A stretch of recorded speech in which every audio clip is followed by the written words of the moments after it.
In a little lab in the heart of Silicon Valley, a team of engineering heavyweights is trying to solve a tricky technical puzzle. The Valley veterans are trying to build tools that could brighten the clouds.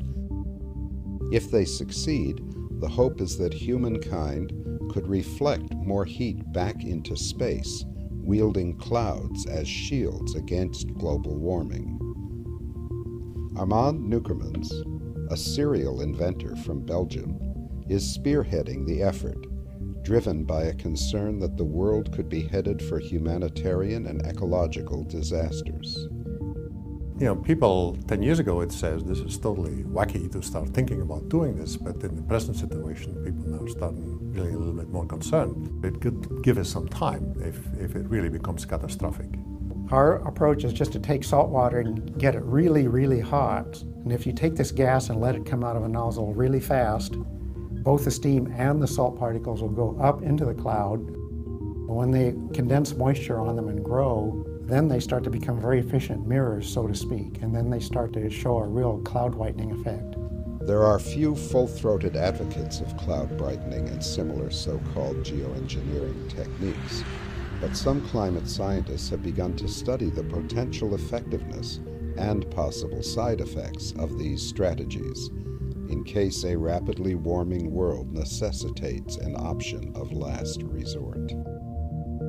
Now, there are different estimates about how effective this would be, but this cloud whitening approach could offset most or even all of the climate change that might occur this century. One of the places they would work in is off the coast of California and Baja California. But other scientists and many environmentalists argue that geoengineering is a very dangerous road to go down.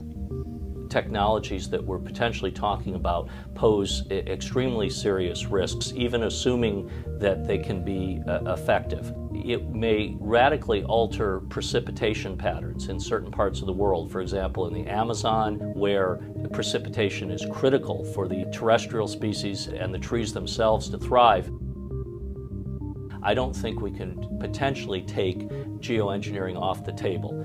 At the same time, I think we need to set an extremely high bar because of the negative implications I talked about, and also because of what we call the potential moral hazard. If people believe that there is a quick fix, then they may take their foot off of the pedal in terms of trying to reduce greenhouse gas emissions.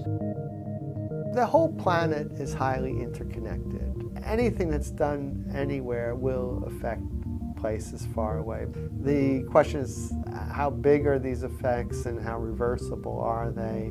I think the cloud whitening, the distant effects probably are not going to be that huge, and presumably if they stop within a few weeks, things would be pretty much back to normal. Best thing to do would be to dramatically cut our greenhouse gas emissions now. That's not the trajectory that we're on, and we'd have to think of, well, what can we do if real catastrophe happens? I want to make it very clear that we do not in any way advocate the application of this technology. No replacement for any of the other stuff that we should do. But we certainly do think that these technologies should be researched. If we really have to use it, it may give us maybe a few decades, but the good and the bad still need to be separated and figured out. We don't know where the balance will actually fall.